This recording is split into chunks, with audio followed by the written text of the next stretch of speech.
The OSG Sports app is up and running on your Android or iPhone.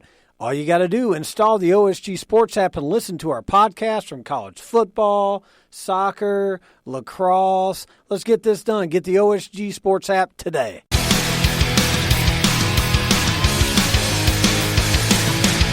What makes college football special? It's the rivalries and trophy games. From the Manon Bell to the $5 bits of broken chair. It's college football's rivalries and trophy games. Here's your host, the online sports guys. Tommy Palmer, thanks. John Wilkerson here. It's Red River Showdown week as number 6 Oklahoma and number 11 Texas meet at the Cotton Bowl in Dallas. Barry Tramel from the Oklahoman shares his thoughts on this great rivalry. Later, Phil Canner discusses the $5 bits of broken chair between Nebraska and Minnesota with Nate Rohr from the Husker Sports Network. Plus, the Red Beans and Rice Bowl is on the docket between McNeese State and Central Arkansas. And Justin Acri, the voice of the UCA Bears, joins us to discuss that rivalry. And John Nelson educates us on the Black Hills Brawl. We begin with the Horns and the Sooners in Big D. Last year, Cameron Dicker became a Texas hero with a 40-yard field goal with 9 seconds left, and that was a game winner for the Horns, 48-45. And oh, by the way, OU and Texas met a few months later up the road in Arlington for the Big 12 championship, and the Sooners won on that day 39-27. Now, since 1932, the OU-Texas game has been played in the Cotton Bowl in Dallas. Tickets are split 50-50, with one side of the stadium red and the other side burnt orange. Now, for years, Texas represented the Southwest Conference and Oklahoma the Big 8 Conference. And there's a big reason why Dallas was chosen as the neutral site because of the fertile high school football talent in the Dallas-Fort Worth Metroplex. And joining us to talk about the Red River Showdown is Barry Tramel from the Oklahoman. And Barry, of course, everybody who listens to our podcast knows my feeling about this rivalry. I think it's the best one in college football. It's one of the I had 3 rivalries growing up, and 2 of them are no longer played. This one is still played. So back me up a little bit, Barry. Why is this such a great rivalry? Well, it's got a couple of unique features. One is the neutral site aspect of it, which can only really be matched by Florida, Georgia, and Army, Navy. Everybody else that once played neutral site goes home and home. But what makes this one different is the setting. Halfway between Norman and Austin is the city of Dallas, and the Cotton Bowl sits in the middle of the State Fair of Texas. It's always played on a State Fair Saturday, and just total madness around the stadium, with literally hundreds of thousands of fans there. Only 90-something thousand get into the game. But it's just, there's no other setting like it in college football. And then you've got the historic nature of the 2 programs, 2 of the 10 or 12 best programs in college football history. Border rivals.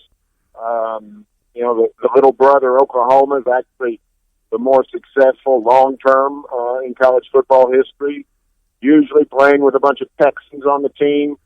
Texas, its greatest coach came from Oklahoma. Darrell Royal was a senior quarterback. So it's just got layers and layers of intrigue.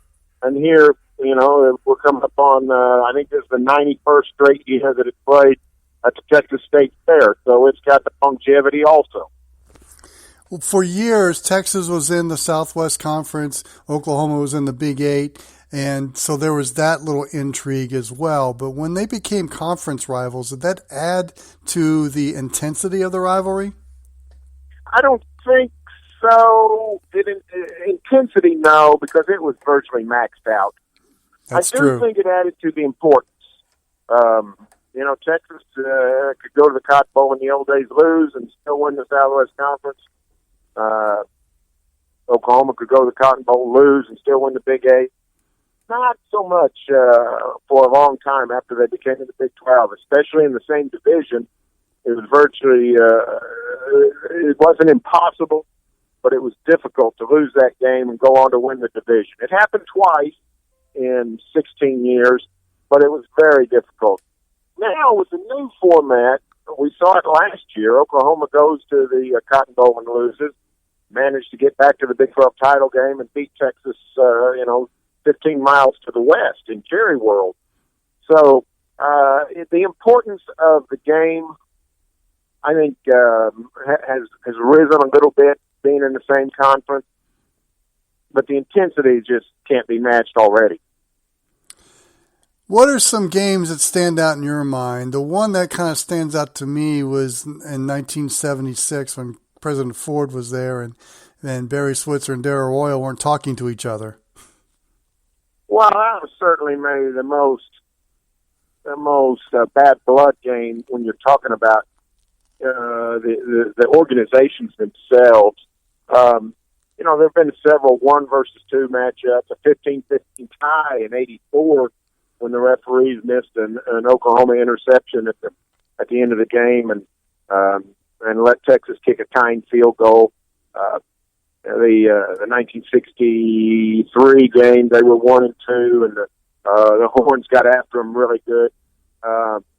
1970 was a famous game. That's the day Oklahoma unveiled the wishbone. They had a week off before Texas. They spent those 2 weeks installing the wishbone. Got drubbed 41-9, but there weren't many drubbings for the next 20 years, thanks to that wishbone offense. So it's an historic rivalry in that sense. Lots of intrigue. Just depends on what's your favorite era, what's your favorite team. Roy Williams flying through the air to sack Chris Sims and in the 01 game. Great Texas games from Colt McCoy and Jordan Shipley there in the late 2000s. So it's a series and a rivalry of big names and big heroes.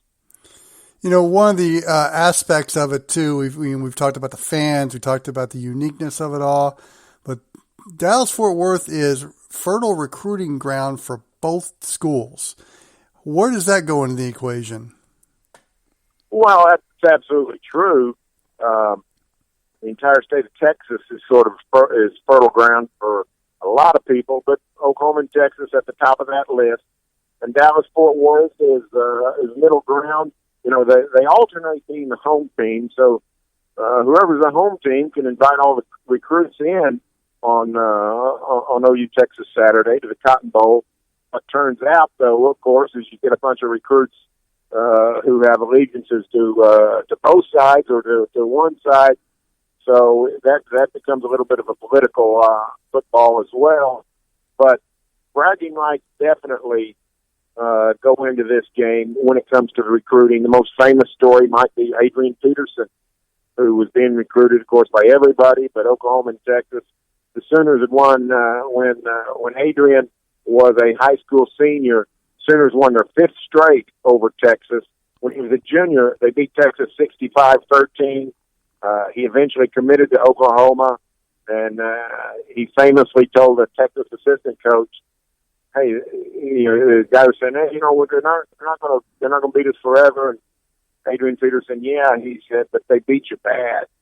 So the results linger in the minds of recruits, and it definitely has a factor in what goes on. We're talking to Barry Tramel from the Oklahoman as we talk about the Oklahoma-Texas rivalry. They play Saturday in Dallas. Now, we've got both governors placing a bet on this game. They play for the Golden Hat. So we've talked about many things, the uniqueness of this rivalry, but when you get the governors betting and you actually have a physical trophy that travels around, that's another aspect of this rivalry that has some intrigue to it, and it's a tangible item they can bring back. Yeah, and the Golden Hat is a cool trophy because the hat is part of the trophy, but the hat comes off of the trophy. So you see the victors from the winning team each year running around celebrating on the field wearing this hardware, this aluminum golden hat on their head in celebration. And one of the good things is this is not a trophy that they thought up, in 1984. It's not new tradition. It goes back forever. You can see pictures from the 40s with players wearing the golden hat. So that's really the great thing about this rivalry is the ancient aspect of it. They literally have been playing at the State Fair of Texas since 1929. And, it's 90 years. And while there are other great rivalries, Alabama, Auburn, at the top, those guys didn't even play annually until 1950. By then, the Sooners and Longhorns were running around the State Fair of Texas wearing a golden hat at celebration. So the ancient aspect of this series is one of the endearing qualities. Well, as you're doing your homework for Saturday's game and doing your research, obviously the quarterback matchup is an intriguing one between Sam Ehlinger in Texas and Jalen Hurts of Oklahoma. That'll be mentioned a lot. But what are some other things you're looking at as you prepare for this game? Well, Texas has an inexperienced defense. I think they lost 7 starters off last year's defense. And then the Longhorns got banged up in the secondary. They're still not healthy back there. That's no place to be when you're about to play Oklahoma, because the Sooners can throw it around as good as anybody. So that's a Texas problem going into this game. On the Sooner side, Texas has some big receivers, and the Sooners had serious trouble last year. Not just keeping those Longhorns from catching the ball, but getting them down after they caught it. And that was pretty much the enduring symbol of last year, was Texas receivers Colin Johnson and little Jordan Humphrey dragging Oklahoma defensive backs. Humphreys is gone, but Colin Johnson is expected to play. And can Oklahoma stand up to the Longhorns, that Oklahoma defense, physically? It was such a running rush shot by Texas last year that Mike Stoops, the defensive coordinator, he got fired the next day. And Oklahoma set a new course, and now new coordinator Alex Grinch showing some very promising signs with that defense, but they haven't played anybody like Texas. So it's sort of a midterm exam for that Oklahoma defense on Saturday. So, Barry, is the game going to stay at the Cotton Bowl in Dallas for the near future? Yes, I think the contract now extends another 10, 12 years, and there's really no appetite to move it. The great thing about the whole debate is we actually got a little bit of a preview. If you wanted to move this game to Jerry World, where the stadium is nicer and the accommodations are easier, and just getting in and out is much more convenient, we got to do that. We got to see it last December with the Big 12 championship game. And frankly, it was a great game. Everybody had a great time, but it wasn't the same. It wasn't anywhere close to the atmosphere that you see with OU Texas in the Cotton Bowl. And both schools for the last 10, 15 years have pretty much come to an agreement that this game is too important for university missions in terms of recruiting, student recruitment, in terms of fundraising with donors, in terms of networking with alums. This game is too important to go trifling with. I don't think there's any appetite to talk about changing this series at all. Well, that's good to hear. It's one of the special rivalries in college football that's still played at the Cotton Bowl in Dallas, where it's always been since the 30s, 20s and 30s. And 1929. That's right. So let's hope it stays that way, and sounds like it is. Barry Tramel from the Oklahoman, many thanks for joining us on our College Football Rivalries and Trophy Game podcast, educating us on the OU Texas game. If you need tickets to the Red River Showdown or any other rivalry game this weekend, go to SeatGiant.com. And when you check out, type in these letters, SDH. It helps you, and it helps us. That's SeatGiant.com. The online sports guys would love to hear from you. Go to our Twitter page at OSG Sports for a comment, rant, or just whatever's on your mind about college football. Now back to college football's rivalries and trophy games. Welcome back to the Rivalry and Trophy Game Show, everybody. This is OSG Phil, and I am talking to Nate Rohr with the University of Nebraska about the $5 bits of broken chair games. Nate, what exactly is the $5 bits of broken chair? Well, the trophy formed out of a Twitter war of sorts between Goldie Gopher, the Minnesota mascot, and Faux Pelini, the account that was a parody of Faux Pelini, and it started. Goldie said, "Hey, how about a friendly wager on this weekend's game? Team with the most points wins." And then Faux Pelini shoots back, "How about if Nebraska wins, you give me $5. If you win, I get to smash a wooden chair over your back." And a trophy was designed on Reddit honoring that looks like a broken chair. And the schools, frankly, have not officially recognized the trophy, but it's an unofficial trophy that exists, and it's being used as a way to raise some money for juvenile cancer. The Team Jack Foundation, which Nebraska Athletics has been connected with pretty closely, and then the Minnesota Masonic Children's Hospital uses this as a way of raising money. So the trophy is not officially recognized. Nebraska has only two official trophy games, the Wisconsin game and the Iowa game.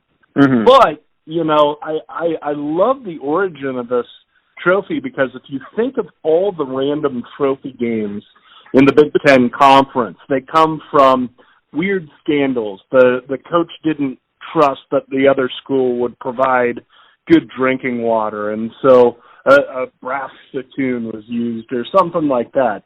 So this is actually my favorite of the three trophy games that exist, even if the university hasn't officially recognized it. You could almost call it the modern version of one of those old-time trophy games in an era where social media is pretty much everything. That's how this came about. Yeah, exactly. How do the players feel about this? Is this something that they're into, or they kind of tuned into it, or is it just kind of one of those things that went in the back and forth between people on the side? It was just between people on the side. It's not a rivalry that involves the players on the field per se. So it's not something that's really engaged the players yet.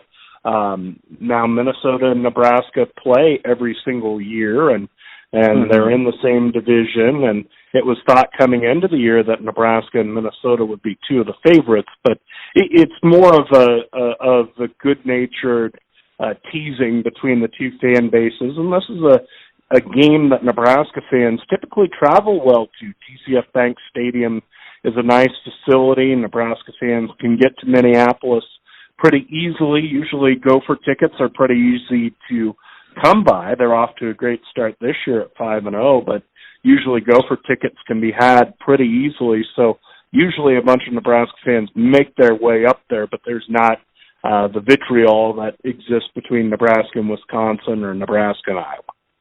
But these two teams do have some history, and they've played off and on. They've played for a long time, even dating back before when Nebraska was in the Big Ten with Minnesota.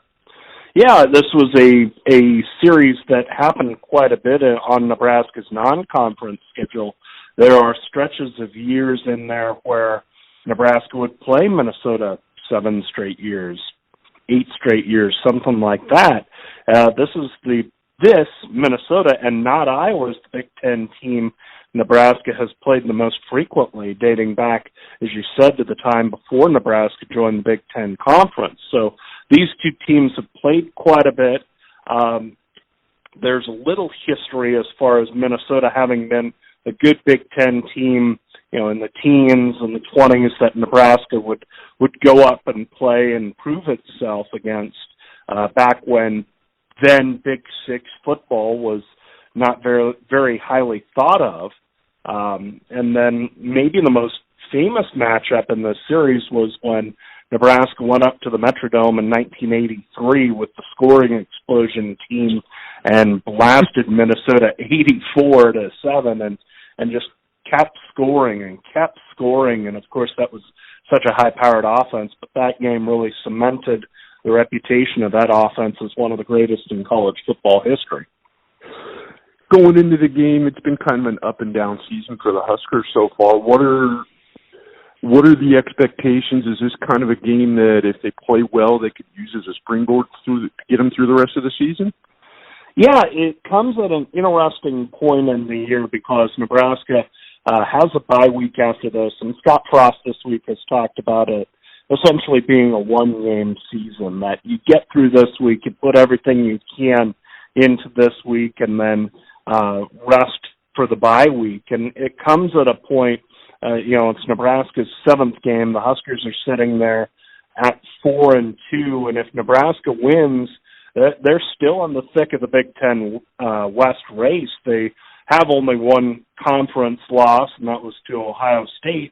Well, that's not a divisional loss. So if you're able to beat Minnesota, the rest of the schedule sets up to where at least Nebraska's Big Ten West fate is still in their hands. They get Wisconsin at home. They get Iowa at home the day after Thanksgiving. So if Nebraska wants to keep the road to Indianapolis open, this is a game they have to win. And it sets them up pretty well for a bowl game at the end of the season at the very least. Definitely some steps in the right direction. Nate, I appreciate you joining us here this week on the show. Thank you, Phil. When we come back, we go to the FCS. It's the Red Beans and Rice Bowl between Central Arkansas and McNeese State. Justin Acri, the voice of the UCA Bears, joins me next. This is the College Football Rivalries and Trophy Game Show on the OSG Podcasting Network. Hey, what's going on, y'all? This is Rock at the What's Up Falcons podcast, and I'm joined with my boys. My boys in the house. Where you at? Yeah. What up? Oh, gee, and we have Q, and we have Hoop in the house. Q's here, the most beloved guy in all of sports entertainment. Indeed. Hey, y'all, we want to thank everyone for listening to us, and if you want to listen to some great Falcons information, check us out on the What's Up Falcons podcast. Right, fellas? Right. Sir. Hey, we here every week, baby. We keeping it real, so check us out. I'm there on Twitter. Holla. Peace. Subscribe to the What's Up Falcons podcast on iTunes and SoundCloud. Listen to the What's Up Falcons podcast at whatsupfalcons.com.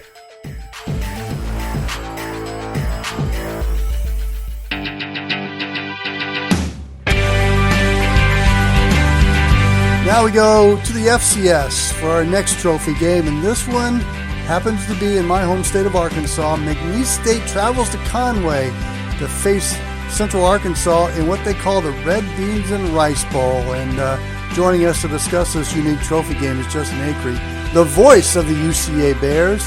Justin, how did this matchup get the name Red Beans and Rice Bowl? How did it start? Well, you got the rice industry here in Arkansas, as you know well, is a huge part of what we do here, and then obviously the red bean connection with Louisiana, and it's become a heck of a trophy game. That was one of those games that I think for years the Bears want to win more than any other, especially if they could go down to McNeese and get the job done. It's great to try to go down there and quell the cowbells and try to win the game on the road. But either way, it's been fun, and it seems like the Bears had a stretch there where they had a few games in a row here at home, and certainly the league has changed a lot over the last few years, and this game used to be really one of the premier games. I think it still is for the fans and probably for the Bear program as well, but with everybody else kind of rising to the occasion a little bit, it's maybe taken a little bit of the luster off here, because it used to be, a couple of games every year you'd have circled if you're a Bear fan. It was Sam Houston in this game, and now who knows what you're going to get week to week. It's just it's a tough grind right now in the Southland. Now, I'm looking at a picture of the trophy. It's an actual pot that you would actually cook red beans and rice in. First of all, Justin, have you lifted that thing? Is it pretty heavy? Because most pots I know that red beans and rice are made on are pretty heavy. And B, have you ever cooked red beans and rice in that thing? I've never cooked it in there or anywhere else, but I've eaten a lot of it, I will tell you that much. So most of them we're down in Louisiana, we'll get some. So yeah, it's pretty heavy duty. It's a nice trophy for sure. We've got a guy that works with me at my radio station here in Arkansas that is Mr. Trophy. He helped create the boot for the Arkansas LSU game and some other trophies, and the battle line rivalry with Missouri and Arkansas. And so we he's a bit of an aficionado, but yeah, I think it stands up. It doesn't necessarily stand the test of time because it's still relatively new, but I think it's a fantastic trophy, and it's a big game for both teams, I think. We're talking to Justin Acri. He's the voice of the UCA Bears as we're talking about the Red Beans and Rice Bowl. So as you're doing your homework, as you're preparing for the broadcast, what are some things that you're looking at as far as this game, this matchup? How's it going to play out, you think? Well, I don't know. You have to tell me. I'm just trying to figure it out week to week. The Bears are a little hard to figure right now, and last week was extremely disappointing. Certainly, we thought off a bye week that they've had a little better performance down at Nichols, and certainly don't want to take anything away from the Colonels. I thought they came out with a great plan and executed really, really well, but just the Bears didn't have it for whatever reason. And I'm not really sure what to expect. I was talking to some guys in North Dakota the other day, and they had asked me about the Bears, and I said, I'm not really sure how good this team is, to be honest with you. And I hate to be that blunt about it because, there are certainly a lot of great pieces with this team, but I'm just not sure how good this football team is yet. So it's hard to tell week to week, but I do believe in Coach Brown and his staff, and I certainly think, the Bears have a lot of good pieces. It's just a matter of putting it together. They've had a couple of key injuries early on, and, they lost Chris Torelli, who was going to probably be their best defender before the season even began. So, I'm cautiously optimistic, I suppose. But we'll have to see how things play out. Like I said, week to week in the Southland, you never know what you're going to get. Well, supremacy in this series is up for grabs because the series is tied at 6 as they've played for this trophy. So whoever wins on Saturday has the upper hand. Yeah, well, and I'm sure they'll take that into account. They've actually got a winning record or an even record with just about everybody in the Southland, if my memory serves correctly. So this is one of those games that I know they'd love to stay out in front in as far as the series goes. But look, they've got postseason aspirations. This game is a big step forward if they can pull it off. So I think that's probably paramount in their minds versus maybe a lifetime record against McNeese. Now, what is it like on the UCA campus on McNeese State week? Is it a big deal? Are the students getting into it? Are the alums getting into it? Yeah, I don't know if it's I would tell you this. Abilene Christian isn't necessarily a rivalry game, but the Bears had a sellout in week 1. And, they're desperate for a home game, so I think that's going to be a lot the case. The weather's going to be spectacular, which is great. And as you know, being down there with LSU as a conflict, not having an Arkansas game on at exactly the same time is going to be a beneficial thing for UCA. So hopefully the crowd is great. I think Bruce Street will be jumping, and I think just because it's only the second home game so far this season, that they'll have a great crowd on hand, and that people will be juiced and turned out. And, trying to beat McNeese is always an added value, I think. So hopefully the fan base, is as excited about it as we are, and I think they will be. All right, I hate to admit this, Justin, but it's probably been over 20 years since I've seen a game at SD Stadium in Conway. And I know there's been some radical changes, especially with the field. Yeah. When you're calling a game there, do you get kind of hypnotized with that gray and purple action going on? Does it mess with the TV cameras at all? It's funny. I get asked this all the time, and I think for maybe some fans who come out and watch it, it's a problem or it's an issue or it's something they notice. I don't even notice it. Once the game kicks off, I don't even pay any attention to it. The thing I like about it is every yard marker, you kind of notice it because of the shading, with the color scheme, and so I kind of like that part of it. Actually, it's maybe a little bit easier to identify when a guy's on a gain. It's on a long run, and you can kind of, if you get chunk yardage, it's a little easier to track. But I honestly, I really don't notice it once the game starts at all. That's interesting. You've kind of become immune to it over the years. I must say, if whenever I get back there and I can see a game over there, it might be a little jarring for me, but it is unique. You're so busy trying to call the right names and numbers, and, especially from a play-by-play guy perspective, you just don't have a lot of time to pay much attention to much else in the flow of the action, and so it really kind of. It really does not affect me. I really don't pay any attention to it. So I don't know what to see. I have to ask the McNeese crew about that, I guess. I was going to say it's something good for the opponent that come in. They might be mesmerized and it might mess with them, but I guess after a while you get used to it. Justin, tell me promote the broadcast, where we can hear it, where we can see it. Yeah, we're on the Point 94.1, which is our sister station for the station I work for, the Buzz in Little Rock. And also on the Bear 91.3, which is a student station in Conway. So you can catch it on either spot there. And we start an hour before with our pregame show. Got a little 30-minute tailgate show, and then we kind of delve into the breakdown of the game over the 30 minutes leading up to kickoff. So been a lot of fun. I work with Chris Kane, who's a local TV anchor, and then R.J. Hawk is our sideline reporter who works with me at the Buzz in Little Rock, and we have a lot of fun. I'll tell you what, we've had some great trips over the last few years. You know, we just got back from Hawaii a couple of weeks ago, which was a great trip, and unfortunately the game didn't work out well, but the Bears had their moments and had some opportunities, created 4 turnovers, and didn't capitalize on them very well, to be honest with you. But, 3 points out of that, not nearly good enough. But that was a great trip, and, we've had some really good ones over the years. And I think Dr. Teague, our athletic director, has done a great job of building the schedule with the previous coach and also with Coach Brown and trying to, identify some opportunities. Certainly the Western Kentucky game was, as you can tell now, it was a great call, and it worked out well. And the Bears, go over there and get their third FBS win. And, so I think they've done a great job of scheduling their non-conference opponents, certainly from the FBS standpoint. Well, Justin Acri, from the voice of the UCA Bears, I appreciate you taking some time to educate our listeners on the Red Beans and Rice Bowl there in Conway, Arkansas this weekend, and I appreciate you joining our college football rivalries and trophy game show. You bet. Enjoyed it. All right, when we come back, we go D2 and the Black Hills Brawl, John Nelson, right after this. The OSG Sports app is up and running on your Android or iPhone. Install the OSG Sports app and listen to our podcast from college football, soccer, and lacrosse. What are you waiting for? Get the OSG Sports app today.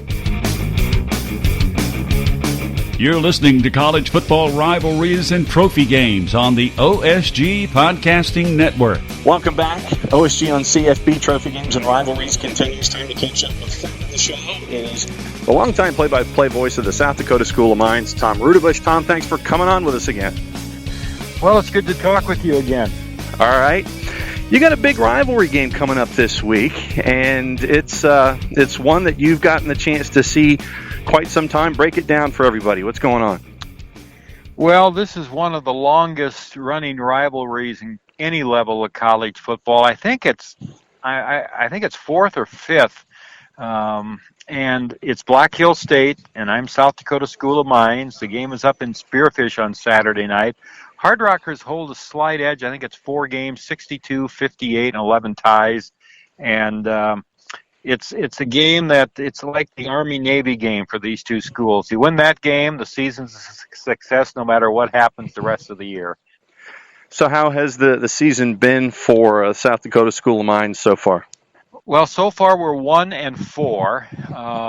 The Hardrockers last year, their star quarterback, Jake Sullivan, who was one of the 3 finalists last year for the top quarterback in D2, graduated from the program. He holds 17 passing records at the school, and so you lose a guy like that. He's playing professionally over in Germany now, and he has been replaced by a redshirt sophomore who actually started the year as the number 3 quarterback on the depth chart, but the number 1 quarterback was felled by injury in the second game of the season. And our second quarterback just didn't play well, so our third quarterback, Toby Smith, a redshirt sophomore, has started now. He won a game a couple of weeks ago. He's got a great arm, but, you lose a position player like that. We all know how important quarterback is, and that's been the biggest problem. The defense is better than last year when we won. We were 5-6, but we just haven't been able to generate much offense. Black Hill State, on the other hand, they've won 1 game also. They're struggling on the season, and they've had some quarterback issues, playing a couple of different quarterbacks. So it doesn't seem to matter what level of college football you're talking about. It always dwells down how's the quarterback playing. Well, and to get into the rivalry aspect of it, we've talked about it in the past, but for those who've missed our conversations, what does football mean to that particular part of the country? I know that folks know in their own little area what it means to tailgate, and you mentioned the Army-Navy aspect of it, but what does football mean to South Dakota, whether it's at Black Hills or School of Mines? Well, I think the School of Mines has really seen a rejuvenation of their football program since their move to D2 5 years ago. They were an NAIA team for all those years and frankly had just no success at all for a string of years. It ran about 20 years. And they've rejuvenated the football program. The tailgating is great. And as I mentioned last year, I don't know if you remember or not, but we have the only drive-in football stadium in the country. Yep. Where half the stands on one side, and the north side, there's about seating for 5,000. And then on the south side, there's 3-tiered parking ramps which hold about 200 cars that people purchase during the season, bring their grills, bring their food, can walk the ramps if you don't want to be in the car on a nice day. You're in the car when it's rainy and snowy. You can listen to the game on the radio in your car.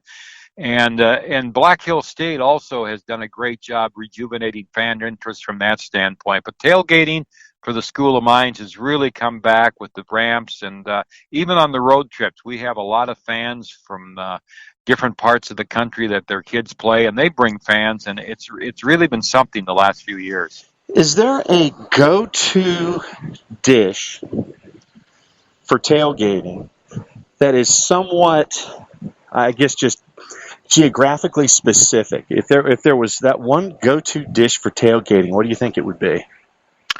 Well, if this part of the country, of course, you get the cool weather. Chili's always a big thing on the tailgates. Chili and cheese and crackers, and also, brisket is a big item too out here when they bring their grills out. So, and then you have everybody's favorites, at tailgate, hot dogs or hamburgers. But I think chili and brisket's really kind of a specialty out here.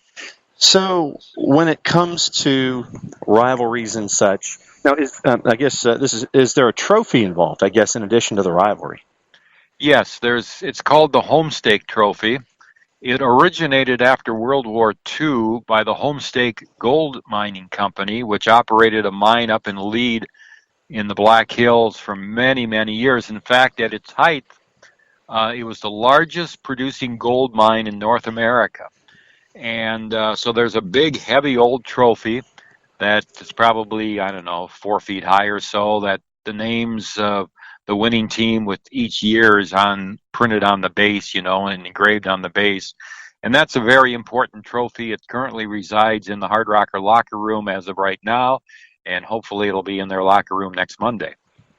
I was going to ask, is it a Stanley Cup kind of a thing where only the players touch it and there is respect? Like if you haven't done anything to be a part of earning the trophy, you don't touch it?